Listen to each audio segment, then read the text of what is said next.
So I'm back to Introduction to Starfleet Battles. I do plan to pick up where I left off, even though I don't remember distinctly where I left off, but I have a general idea. I think I went up through the first three scenarios, so I'm going to pick up with the text, not all of it, but the energy allocation part to start with but I'm picking up an introduction to Scenario 4.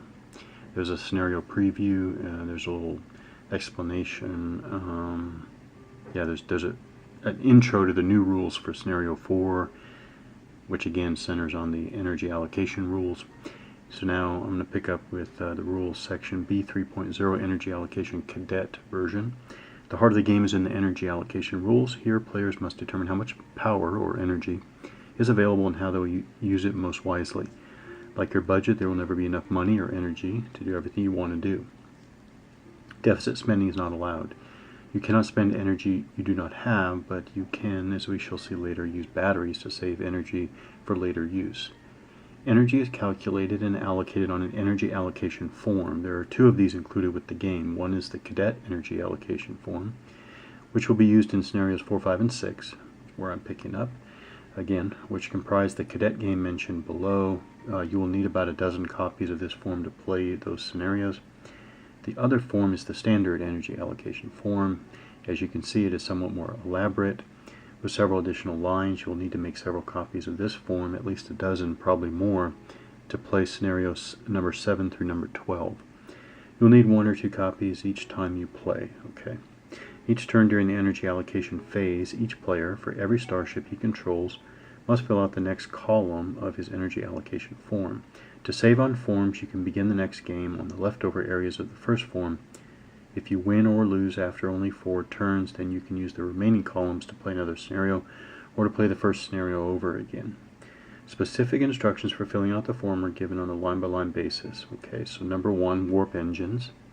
This is the amount of warp power available. Simply count the undestroyed warp engine boxes on the ship's SSD. In the cadet game, this will be 16 for the Federation and Klingon ships in scenarios 4 and 5, and 16 for the Romulan ship in scenario 6. Okay.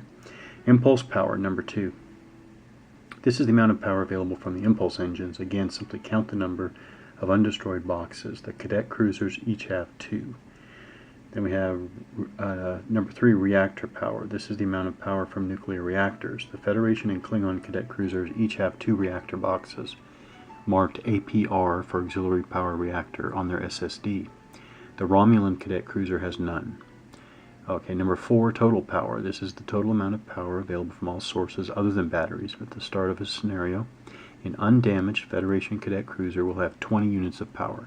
Klingon cadet battle cruiser will have the same, 20, and a Romulan cruiser will have only 18.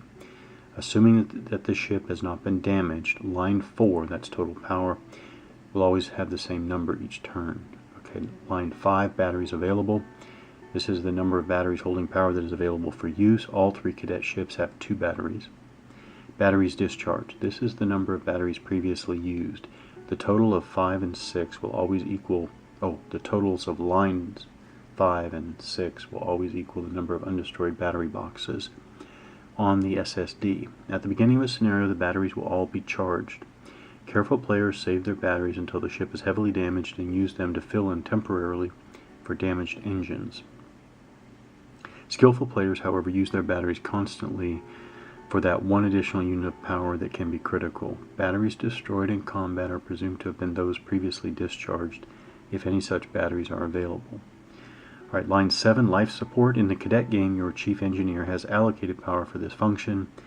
That's not part of the 20 points you'll have to work with, so you do not need to worry about it. Line 8, fire control scanners. As with the life support, this is ignored in the cadet game. Line 9, phasers. Energy for phasers is explained in the rules below. Line number 10, torpedoes. This line is used for photon torpedoes, plasma torpedoes, disruptor bolts, and other heavy weapons. The allocation of energy for each launching tube or system box is recorded separately on one line. Here, the specific method of allocation for each weapon type is covered within the rules on that weapon type. Line 11 is shields. Shields require energy, but your chief engineer has already taken care of that. Line 12, that's for the cadet game again.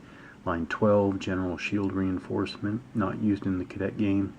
Reinforced shields, not used in the cadet game. Number 14, movement. Energy is required to move the ship. This energy can come from either warp or impulse engines. No more than 1 unit of power can come from impulse engines, and it will provide 1 movement point regardless of the size of the ship. Warp energy provides movement at a rate for the 3 cadet ships of 1 point of energy to 1 hex of movement. For example, to move at a speed of 8 would require 1 point of impulse power and 7 points of warp power, or 8 points of warp power. There is a limitation on changing speed. You cannot, in scenarios 4 through 6, increase your speed by more than 8 points between one turn and another. This assumes that you have power available to accelerate by that much. You can slow down between turns as much as you like. For example, the Constellation moves at speed 5 on the first turn. On the second turn, it could select any speed between 13, which is 5 plus 8, and 0. There is no requirement in the rules that a ship has to move at its top speed every turn.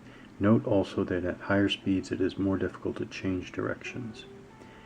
Okay, number 15, damage control, not used in the cadet game. 16, recharge batteries. Energy allocated on this line will recharge previously discharged batteries. For example, let's say that on turn 1 you wanted to use 22 points of power, so you use the 20 from the engines and reactors in both batteries. On turn 2, you can use no more than 20 points of power as the batteries are empty. You might spend 2 points on this line to recharge the now empty batteries. 17, 18, 19, these lines are not used in the cadet game. Number 20, total power used. This line is used as a final mathematical check to make sure that you have allocated the correct amount of power. This power cannot be more than the total of line 4, total power above, and line 5, batteries available. So total power minus batteries plus batteries. It also serves to determine if you have discharged any batteries. A ship is never required to expend all of its energy, but any unused energy on a given turn cannot be used later. It was never generated. Your engineer simply reduced the output of the engines. 21, batteries discharged. This is a record of the number of batteries which were discharged on the current turn. It is used to adjust lines 5 and 6 on the next turn. This number will be the difference between lines 20 and 4 if line 20 is larger.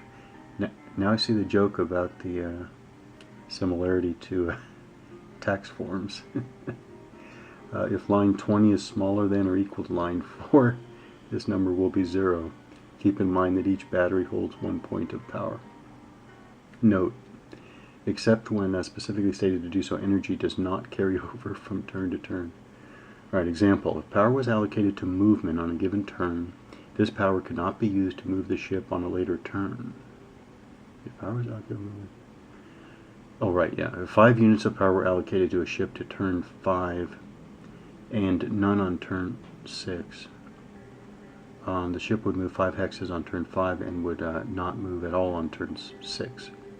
If energy was allocated to disruptors on turn 5 and not used, this power is lost and cannot be used to operate the disruptors or anything else on a later turn. Only in the case of phasers is power carried over from one turn to a later turn due to the capacitors.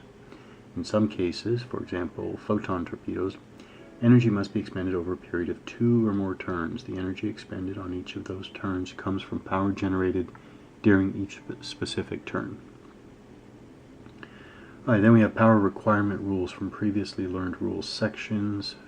So we're going to have energy for phasers, we're going to have phaser capacitors, we're going to have energy for disruptor bolts, we're going to have a procedure for arming photon torpedoes, then there's holding armed photon torpedoes, then there's energy requirement. What's that?